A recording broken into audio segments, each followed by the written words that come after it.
Hello,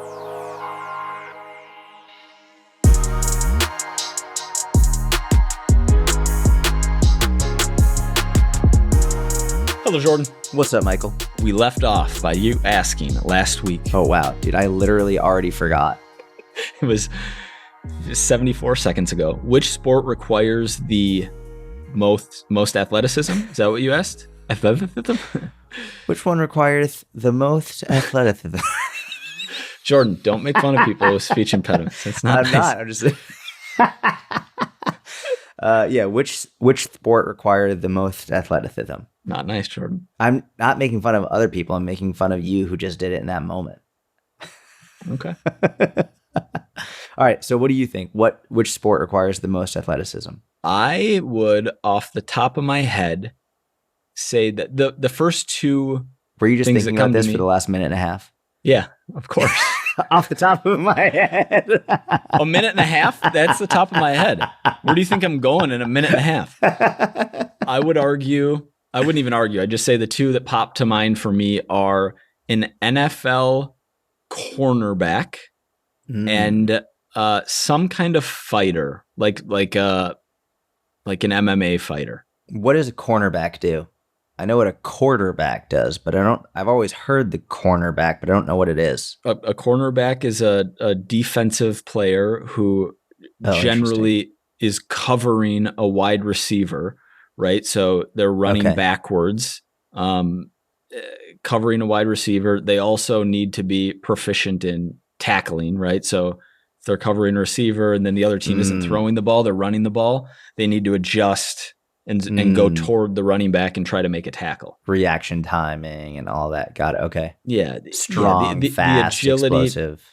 All of those things. So you think they're more athletic than the running back? Or the running back or wide receiver? I do. Yeah, I do. And definitely more than a running back. Arguable on the wide receiver. Like there's an old saying that corners are just receivers who can't catch. Oh. I don't know how much truth there is in there, but like an elite cornerback, Sauce Gardner, Darrelle Revis is a name you might know. He had some years with the Patriots. No. These guys are incredible. Like, got it. Hand-eye coordination, speed, like ability to stop, start. Really impressive. Interesting. That makes sense. Yeah. Okay. And I would imagine they're just outrageously strong. I bet if we saw the stuff they were doing in the weight room, it would just be insane amounts of both absolute but also relative strength as well and explosiveness. Insane amounts of relative strength, yes. These guys aren't, linemen, right? Because there's an optimization problem in terms of size. Right. But I bet you even I would imagine, just knowing football players in general, I would imagine a cornerback, and tell me if I'm wrong, could probably squat between 400 to 500 pounds, right? I mean, depends how much squatting they're doing, right? Because I've seen some pretty insane shit from some football players, and not linemen. I mean, I've seen some high school, college players front squatting 315, which is just wild. The average corner in the NFL can't squat 400 to 500. Interesting. Okay. Yeah. So running backs definitely on average can squat more weight than a corner. Okay. A running back. Okay. That makes sense. There's more advantage to weighing more as a running back, especially relative to height, than there is as a corner. That makes so as a corner, they have the same build as the receiver, is longer, leaner. Yeah. Yep. Got it. Okay. That makes sense. So maybe they're squatting between 250 and 350. Yeah. Yeah. For reps. Yeah. Okay. Yeah. I mean, that makes total sense. I think football players, especially that receiver, or now that I know the term cornerback, unbelievably athletic. The flexibility and mobility, the strength, the stamina, all of that is pretty freaking wild. I would say, yeah, I mean, I would have to go with, I would agree with that. I would also say, it's funny. I'm going to have to bring weight into it. I would say a lighter weight mixed martial arts fighter. Generally, when you get to the heavier weights, you just see a very different style of fighting. The demands placed upon them are very different. Athleticism tends to decrease. I think the one major caveat to that is John Jones. Yeah, just outrageous. Yeah, you're good. But I also think gymnasts would be on that list as well. I think gymnasts might be the top of the list for me in terms of athleticism. They might be the absolute pinnacle, I think, just in terms of not only what they can do, but what they have the ability to do because of everything that all the skills they've developed. I think that the skills they've developed allow them to do literally any sport that they want with an unbelievably high level of proficiency. So I would probably put gymnasts as number one. And then, do gymnasts do every gymnastics event, or do they specialize? It's a really good question. And to be frank with you, I'm not 100% sure. I know like throughout their career, they do everything from when they're younger. I don't know if at like the Olympics, for example, they have to do every event. I'm not sure. Level. Yeah. But yeah, you would imagine someone who's proficient in every gymnastics event would be incredibly athletic. Oh my gosh. Yeah. From like the pommel horse to the rings, to the floor routines, to the balance beams. Like it's wild. It's absolutely insane. So yeah. The uneven parallel bars. Oh my gosh, dude. Is that what they're called? It's uneven bars. Yeah. It's crazy. The pommel horse is pretty nuts too. I've like just tried screwing around. Like that thing is nuts. Can you get your legs going around? No, not even close. Not even one time. Well, so what is screwing around? I've never played with that. What does screwing around on there entail? I try and get my legs around and I just almost break my elbow because like it's just not good. Yeah. Yeah. Let's dive into questions. Unless you have anything interesting or anything you want to jam on. Bro, you know what I was pretty stoked about that I did the other day? What? We don't have to go into this because I know. But I was able to, for the first time in years, squat unweighted, keeping my heels on the ground. Cool. So like, you know, when you do an unweighted bodyweight squat with your feet around shoulder width, and you get like super, super deep, it's very difficult to keep your heels on the ground. It becomes easier when you hold on to load, right? Because the weight can push you down. So I used to be able to do it when I was younger and I was, you know, competing in powerlifting and I was more mobile and flexible. But then, you know, training Gary for years and all those years off of doing a little bit more mobility, I wasn't able to do that. So for the first time in years, I was finally able to get back down, deep, unweighted squat, heels on the ground. Super excited about it. Let's go, bro. Let's talk. Why wouldn't I want to talk about this? I love this. Nah. Okay. All right. What do you want to talk about? Whatever you want to talk about. That's amazing. I am slightly confused. You're saying ass to grass. Below parallel. Yeah. Your heels, even if you tried to keep your heels on the ground, they would come off? Yeah, I guess ass to grass is probably the best way to put it. It's not like so feet shoulder width apart. Yeah, let's see this for YouTube. Okay. What do you want? Side angle? Yeah, side angle. Yep. Okay. Shoulder width. Yep. Perfect. Now to keep your heels on the ground and squat. Try and go as deep as you can. Dude, are your heels flat on the ground? Yeah. Dude, bro, you've got some good ankle mobility. I'm mobility. I told you that on the phone the other day, and you're like, really? I wouldn't expect that out of you. Yeah, dude, man. That was good. I do mobility. I just don't do mobility as a way to get stronger, as we went over. But I do mobility. Bro, that was fire. Yeah, that was great. Thanks. You just dropped right into that. Hey, you know? That was super good. I heard a story of a guy who did the splits to win like a dance competition. I don't remember where I heard this. Yeah, like he was in a dance off or something and he did the splits. He actually didn't win. He ended up losing.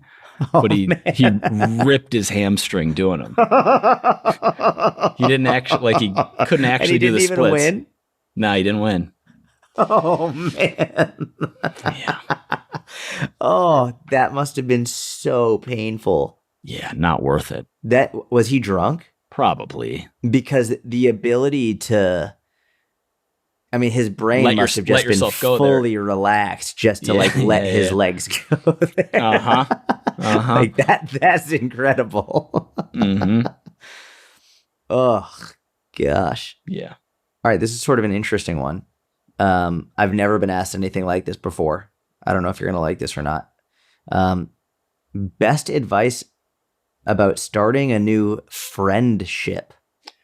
Not a relation, not like a romantic, or just a friendship. We can definitely talk about this because you might have some cool things to say. I'll get mine out of the way because it's not going to be helpful at all. It will be helpful. You have some really meaningful friendships. Of course, but I've never sought any of them with intent. Me either.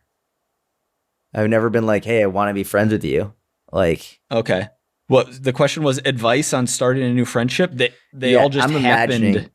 They all just happened based on similar interests, proximity, similar values, how much enjoyment you have with one another. I might be wrong. I'm imagining maybe this person has social anxiety and is like, I have no idea, but I'm thinking about who would ask that question.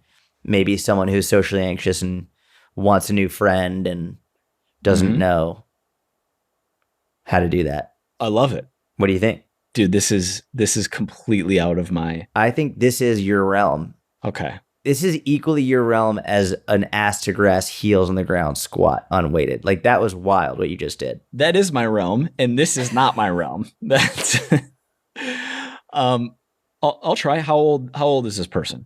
I have no clue. This is my Q&A. I don't get the whole bio. Is there a picture? No, it's not like I don't know if it's a man or a woman. I don't know their age. I know nothing. I need a little something to go off of. Give me screen name and we can block it out. Screen name. Give me handle and profile picture. All right. So it is a dude. Cool.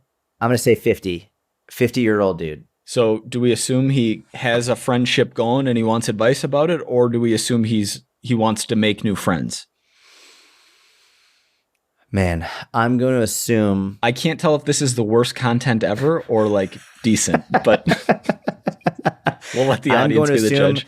Like the way that my mind took it, and I might be wrong, is that like there's someone that like he just met and he wants to pursue a friendship with them, but he doesn't know how to go about that, maybe potentially without being overbearing or weird. I don't know. And I could be completely wrong on this, but that's just how my brain took that brief question. My best advice would be to lean towards letting it happen naturally. And if in the end you don't end up being friends, then it wasn't meant to be. Because I would imagine trying to force something like that might require you to be someone you're not in order to make the friendship work, which you definitely don't want. That's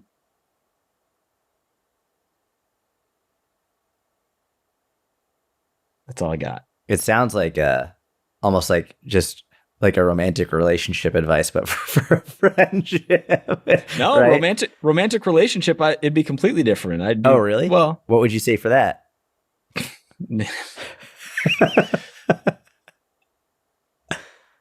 Yeah, let it happen naturally. Don't be too needy.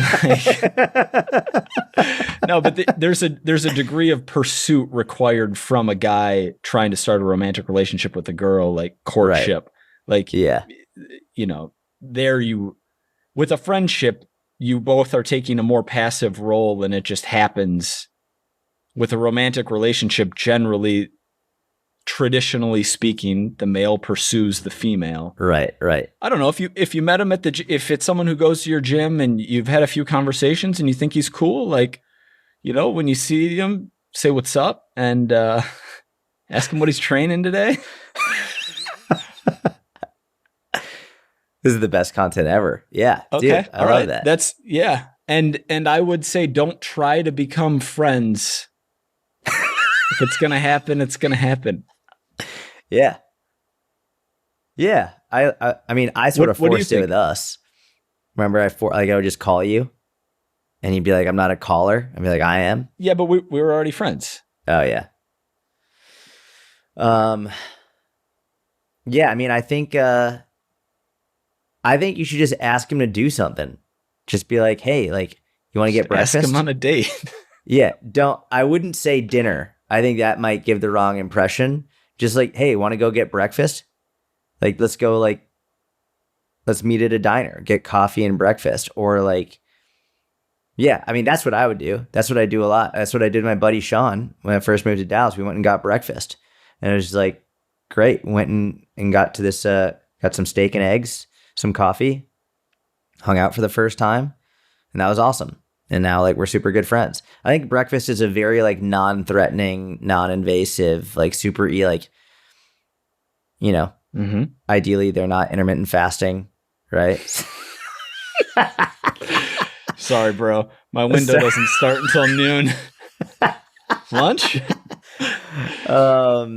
Yeah. I think lifting together is a great one, especially because this is a How to Become a Personal Trainer podcast. And I don't know, in this fictitious situation, you guys are in the gym. So it's like, hey, want to work out together sometime? Yeah. That's a tough one. I used to do lifts, like, especially like people in the industry, they'd be like, hey, like, let's get a lift in. And I used to do that a lot to meet people, and it would really piss me off because it's very hard to get a good workout in. Yeah. Yeah. A walk is a great one. Yeah, I'll do walk meetings with, Yep. Yeah. That might be weird for just like a male friendship. Just, hey. See, that's funny because I don't know if it's like ADD or what, but sitting down at breakfast for an hour, like even like coffee meetings drive me nuts. I'm like, hey, let's just go for a walk.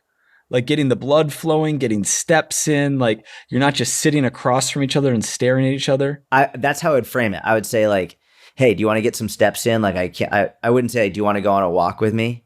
Like I would, you know what I mean? Like I wouldn't be like, hey, like, do you want to go? I would say like, hey, like I just got to get some steps in, get some movement. You want to do that? As I just wouldn't say like, hey, I want to be your friend. Like, you want to go? You know what? Go on a walk? I might. I'd be like, I'm big on nature. Steps are good. Like, trust me, this is going to be good for you and us. Inviting someone just to tag along with friends you already have is now that I'm thinking about it, probably the one that I have done just like unknowingly, historically. Or like watch a sports event, like, hey, the fights are on, or like, hey, the game is on. Yeah, like, come watch the Vikings. Like, yeah. Oh, want to go play poker? Like, we got poker night here. Yeah. How to become a personal trainer. Hopefully that was reasonably helpful, and maybe I think that was a good one. Cool. And especially as people get older, I think finding new friends can be difficult as you get older. As a kid, it's so easy. Not for everyone, obviously, but it's relatively easy. You're in school and all that. Lots of peers around. Yeah, and now because people are online so much and they're at home and now they're getting these fucking Meta glasses, these goggles that they put on there. They're just never leaving their house. They're never even like making eye contact with other people now. Everyone's just like in their own fucking world. It's hard to actually meet people. So let's take it a step back even. Let's say it's not like one person you want to be friends with, but just kind of, I feel like I want to have more friends in general. Yeah. Doing things like, whether it's a boxing class or like doing things that you're interested in that are like in group settings and meeting people naturally through having similar interests. 100%. Yeah. Doing a class, going out like in real life, in real life, meeting people. That's bar none the best way for sure. Yeah. You know what? Even, I'm trying to think if it was like meetup.com or I don't know what the URL was, but there was definitely a website where they hosted in-person group meetings based on interest. Yeah. Yeah. I think it was Meetup. Was it Meetup? I think so. Yeah. Yeah. I remember because it's such a random story, but I was really into Eckhart Tolle and like the power of now when I was younger. And I remember my dad being like, oh, you should go to an Eckhart Tolle meetup. And I was like, I'm good.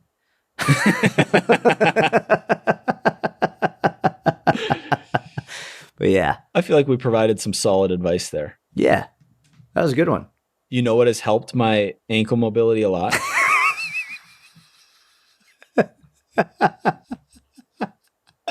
What? Sitting in the bottom of a goblet squat weighted for like a 60-second hold. Yep. 25-pound dumbbell, doesn't have to be anything crazy, and just chilling there, and then kind of shifting my weight from onto my toes and then kind of back into a 3-point and then more onto my toes. Feels really good, not just for the ankles, for the hips too. Dude, that's such a good drill. I love that one. Yeah. Where like I've done it where like anywhere from like 30 seconds with a little bit of heavier weight all the way up to like 5 minutes with some lightweight. And I'll just put on like something, whether it's a podcast or a stand-up comedy, and I'll just watch for like sometimes 5 minutes. Dude, it feels so good. And especially that shift side to side and sort of keeping the heel on the ground, driving the knee over the toes. Yeah. Super good drill. Love that. Yeah. I didn't realize you were such a big mobility guy. I don't know. I've told you. You just not listening, apparently. I struggle with that. No. You know what's big, and I know you've been out of touch with the industry for a bit, so you might not know this. I'm so in touch. I know you've been a little out of touch, Jordan, because you started taking colostrum recently, and go ahead. Bovine colostrum. No, so, and this is sort of on the same topic of ankle mobility. This is sort of how it got brought up, is I posted about it, and then people were asking me my thoughts on squat wedges, like putting squat wedges under your heels. And this has been huge recently. And it's taken a complete 180, because when we were younger, squat wedges were a big no-no. Like, you don't use them. You don't use it. Squat with your heels on the ground. You don't elevate your heels. The only people who might use it were Olympic lifters or who had Olympic lifting shoes, slight elevation. Otherwise, you shouldn't do it. And recently, especially since bodybuilding has really started to make a comeback and muscle growth, people are talking about the benefits of, because it targets your quads more, going on to that. And then with that, people have also been like, oh, it also makes it easier just to get depth. So if you don't have a good ankle mobility, just use the squat wedges. And so I was talking about this. I was like, listen, there are definitely there's a time and a place for squat wedges, especially if you want to target your quads more, elevate your heels, all of that. But in terms of people who struggle to hit depth, I don't think it's a good idea to just band-aid the bullet wound and elevate their heels. I think that's a very lazy way of coaching. I think it's in the same way that it's lazy for a coach to just say, just eat less and move more. I think it's very lazy for a coach to just be like, all right, well, we'll just elevate your heels and that's going to be it. I think it's fucking lazy coaching, and you're not actually addressing the problem. So I was talking about that on my stories, so someone just asked me, like, what's your issue with squat wedges? And so, I mean, what do you think about squat wedges? I think what you just described is accurate. Like, for a lot of people who use them, and I don't see them very often, like almost never in gyms or in the gyms that I've been going to, but there is a subset of people who use them because they can't get range with the weight that they're using without them. And so, okay, I want to continue to progress on strength, so I'm going to elevate my heels to reduce the range a little bit so that I can continue to add weight to the bar and hit parallel, right? Like, quote unquote parallel, even though it's not quite.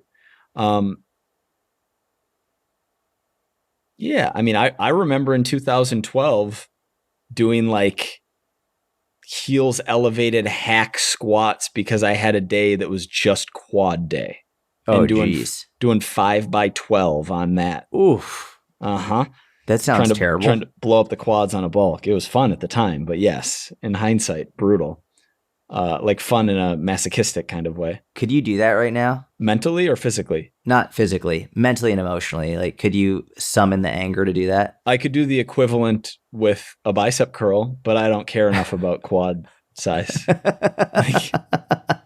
So no, but on other body parts, maybe, like a back exercise. Yeah. So no, I agree, generally speaking, with you that it's better to be able to get a full range rather than, giving yourself the assistance of whether it's a squat shoe or elevating your heels with a 5-pound weight or whatever. Yeah. Keep them coming, Jordan. Rapid fire. All right. Overrated or underrated? Nasal breathing. Is nasal breathing overrated or underrated? So in esoteric Twitter, nose breathing is just like everything in terms of, the antithesis to being a mouth breather, and all of the, a lot of it's around aesthetics and, face shape and jaw structure as a result of 30 years of mouth breathing exclusively. Remember when that was like the worst insult you could ever call someone? A mouth breather? Yeah. Yep. I see the trends now with mouth taping. It depends who you ask. General population, nose breathing's definitely underrated. Someone who's like an obsessive nose breather, like super into fitness, 1 in 500, 1 in 1,000 type of person, it's probably slightly overrated. Generally speaking, I think nose breathing in day-to-day life is underrated. Interesting. When you are doing zone 5 cardio, you shouldn't be nose breathing. You don't have to be nose breathing. Factory. Yeah, or if you're like running outside and it's cold out, you don't need to be nose breathing. But yeah, in day-to-day why life, do you say that? Like, what benefits lead you to say that, or what are people doing that like with that mouth breathing is? Why do you say that specifically? You think from a parasympathetic perspective? This is one of those things where I have just made it a habit and don't even remember why it's a habit. All right, so the nose has a filter. So you're filtering out foreign substances, breathing through your nose rather than through your mouth, reducing your risk of illness marginally. The nose has a humidifying function. So if the air is dry, or you live in a dry area, like it's going to get a little bit more humid breathing through your nose rather than your mouth. I don't know if anyone here's ever woken up in the middle of the night and they were in a funny position where they ended up not breathing through their nose, but breathing through their mouth for whatever reason. And like your mouth is incredibly dry and the back of your throat's incredibly dry. Yeah. I don't even remember all of the reasons. I just know that it was beneficial enough for me 8 to 10 years ago to make the decision to nose breathe consistently, and I never looked back. Yeah, I would say because I'm seeing a lot of it on my social media, like nose breathe, like where people are literally taping their mouths and all of that. I think that a lot of it is overplayed from like for various perspectives, and I think where the benefits are more dramatized, if that's a word, they're overplayed, are where people are saying it's inherently better for your performance in terms of your VO2 max and blah, blah, blah. I don't think that the benefits are there for that. People are saying that? Oh, yeah. A lot of people are saying do higher intensity cardio nose breathing because it's not. How? I don't know. Sort of like, I think a lot of it is relying on the same concept of where they have those masks that you put on that restrict, make it more difficult to get air in, which also don't really help with VO2 max. It's a lot of nonsense. So I think from that perspective, it's definitely overrated, if not completely useless. I didn't know there were people who were saying that you should be nose breathing during high intensity training. Oh, dude, yeah, there's a fair amount. Or even low intensity cardio, I think it's there too.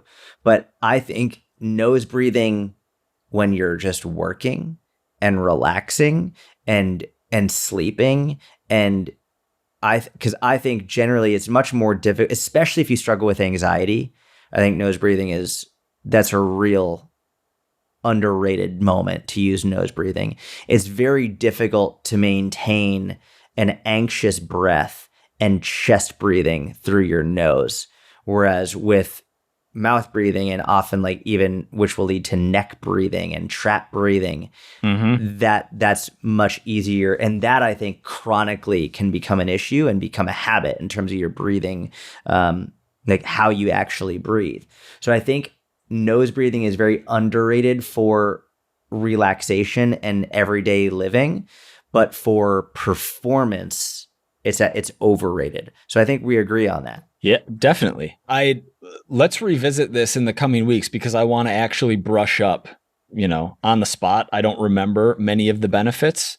And I'm also like blending in my head the benefits that are placebo that aren't substantiated by the research versus the benefits that actually exist. And so we'll revisit. But again, your overrated is based on a super small subset of the population. Correct. Yeah. But yeah, like people doing a VO2 max test and trying to nose breathe through it, it's like stupid. Yeah. Ineffective. Have you ever done a 72-hour fast? No. What's the longest fast you've ever done? 40. Was it difficult? Yeah, because I was an idiot. This was 2017. I didn't take any electrolytes. Oh, geez. Mm-hmm. Yeah. Were you like dizzy? Yeah. If I was sitting and then I'd stand up. Yeah. Yeah. Why? What are you thinking? No, somebody just asked me a question. What are your thoughts on 72-hour fasts? For what purpose? Well, yeah, I mean, for like I think from a fat loss perspective, they're completely overrated, if not detrimental. I think from a spiritual purpose, they definitely have a time and a place depending on the person.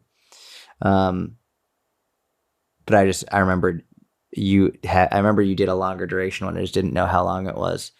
I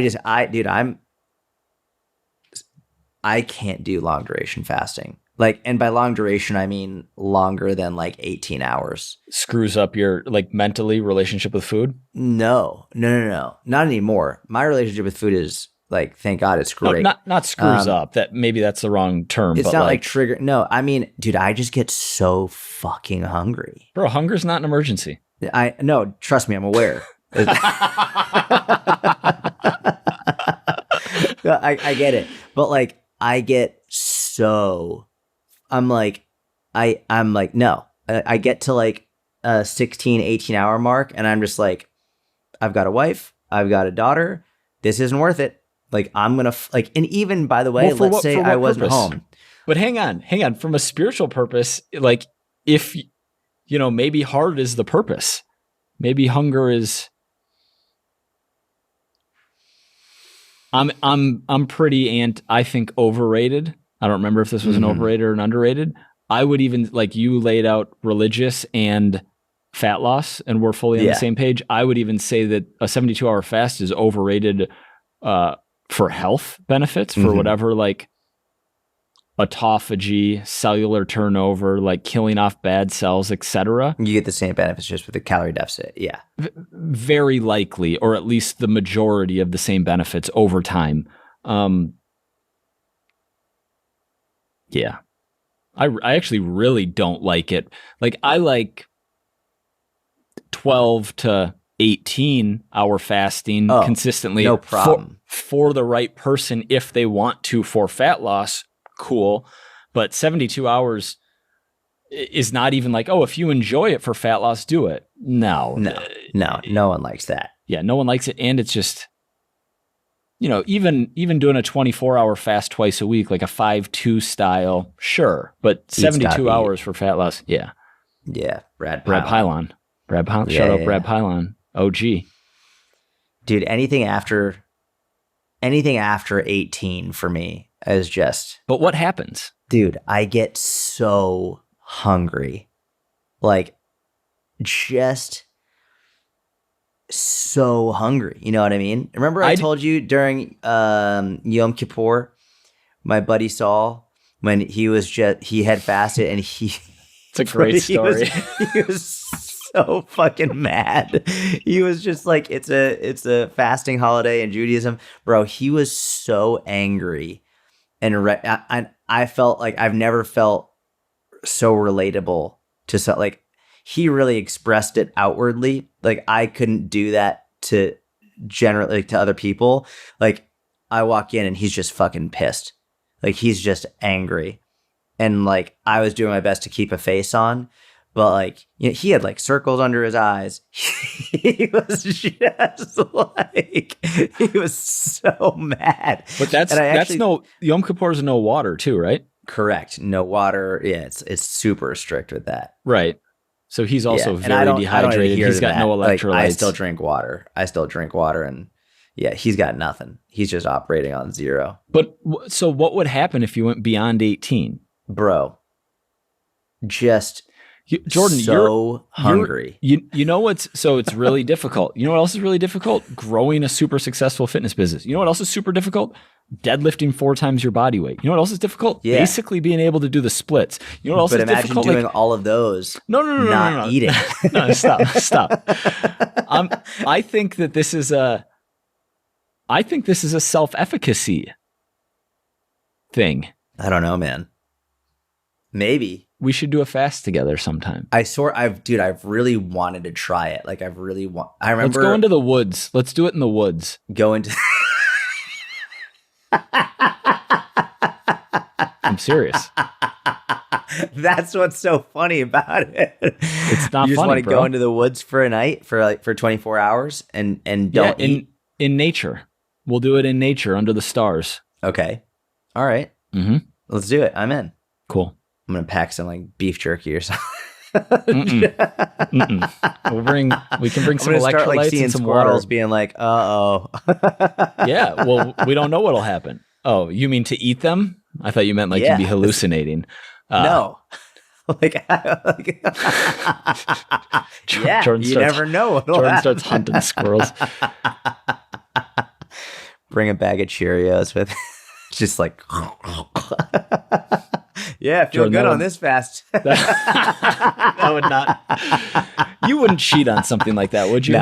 No, I wouldn't lie about that. I'd pet you. No. We should do it. All right. You don't have which to. Woods? Woods in Minnesota or woods in Texas? Where do you want to do it? No, I think we should go to Montana and do it in the mountains. Okay. Should we get a guide? No. Oh. Maybe. Well, maybe if we're in the woods in Montana. We'll figure out how to do it safely. But two men mauled by grizzly. Look, obviously, if you're in your day-to-day life, high stress, you're launching something, you got a full day of work, you got a couple podcasts, you got a family to take care of. Like, there are things going on. Yes, depriving your body of macronutrients is going to put you in a suboptimal state. You're going to be more irritable. Cortisol is going to be spiking. Like, yeah, that's not the time to do it. But if you're doing it for one of the only purposes of doing a longer fast, then yeah, doing it in nature would make a lot of sense. Yeah. Yep.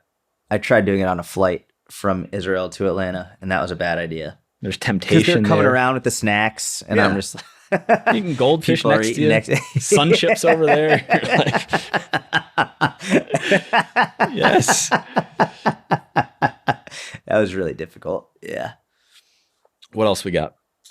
Is there really much of a difference between Romanian deadlifts and stiff-legged deadlifts? Is there really much of a difference? They are very similar movements, right? If we're going to compare two exercises, those are more alike than most, right? Yes, do we want to highlight the differences? Yeah. A stiff-legged deadlift is going to have a little bit less knee bend. So you're going to have like a 5 to 10 degree angle in your knees. They're not going to be completely locked out. Yep. The weights are going to be a little bit more out in front of you, whereas with a Romanian deadlift, the weight is going to stay up against your body throughout the entire set. Stiff-legged deadlift, you're going to get a little bit more isometric load on your lumbar, on your spinal erectors, and you're also going to get more hamstring activation and less glute activation relative to a Romanian deadlift, where you're getting more glute and less hamstring. For people who like struggle with, tweaking their low back over and over again, neither are incredible moves, but like an RDL is going to be preferable to a stiff-legged deadlift. Anything you want to add? Yeah, the one thing I'll add that I hadn't really thought much about until I really started getting into more mobility work, and especially like hamstring and calf work, is like my toe touch has improved dramatically to where now like I can touch my face to my knees with like completely straight. Whereas before, I could always touch my toes, but not that level of hamstring mobility. And I think it was a huge part of it is a lot of people you should be able to touch the ground with your knees bent. Like that shouldn't be a problem. The issue is when your knees are completely straight, it's not just hamstring. There's actually the gastroc, the calf comes into it as well because the gastroc crosses the knee. And so when you have that knee bent, you take the gastroc out of it.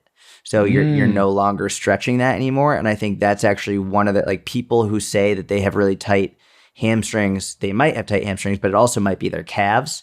And so if you want to, and I love loaded stretching, like I love like loaded stretching as a great way of improving mobility. So if you want to improve your ability to have more hamstring and calf mobility, doing straight leg deadlifts might actually be a really wonderful tool that will help improve your posterior chain flexibility and mobility a lot. And you're getting the same amount of that calf stretch on a stiff-legged deadlift with a little bit of knee flexion relative to stretching your posterior with a locked knee? I think you get more you get more stretch with a completely locked knee than you would with a slight bend. Yeah, because when you bend the knee, you're taking the gastroc out of it. Got it. So if you are limited on a stiff-legged deadlift, that's not your gastroc, is what you're saying. Stiff-legged as opposed, like, no. If you are limited, it might absolutely be your gastroc. Oh, you're doing a stiff-legged deadlift with a locked knee? Correct. Ah, okay. What were you thinking? Very small amount of knee flexion. Oh yeah, no, I'm thinking locked knee for like a completely stiff-legged deadlift, locked knee. Yeah. Oh, I not have never hyperextended, but yeah. I had always done a stiff-legged deadlift keeping a very small amount of knee bend. Yeah, I mean like completely locked out. Cool. Could be the calf. Calves could be tight. Yeah. Even you get a little slight toe elevation, very slight toe elevation, that'll even crank it up even more. Do you program stiff-legged deadlifts? No, I don't. If I was working with a higher level individual one-on-one, I would, but in a group setting like the inner circle, I'm not programming that. Just like, for example, I personally love Jefferson curls. There's no fucking way in hell I'm programming Jefferson curls in the inner circle. Like there's just, even though I think many would benefit from it, the risk to reward ratio is so not even close to worth it. Like, yeah. So if I was working with higher level individuals who I trusted implicitly and it was one-on-one, yes, I would absolutely do that. But no, like there's so many caveats and variants and issues that people could have that just makes it not worth it. And I very much take the medical concept of first do no harm. And like, if there's any risk, like, or if there's any meaningful amount of substantial risk, then no, I'm just not doing it. What on average, what degree of knee flexion are you looking for in an RDL? Minimal, like 10 degrees. Oh, like yeah? It's small, very 10, 15 degrees. Like it's very, very small. Yeah. And especially because they're getting a lot of knee flexion and so many other movements. I'd really rather focus on like minimal knee flexion, get a nice big hamstring stretch. Because again, like if we're talking about the benefits of everything together, like an RDL done well is a really great mobility exercise in addition to a strength exercise. So like I'd really love it to get as much of a hamstring stretch as possible. And use this as a great combination exercise of strength and mobility. Interesting.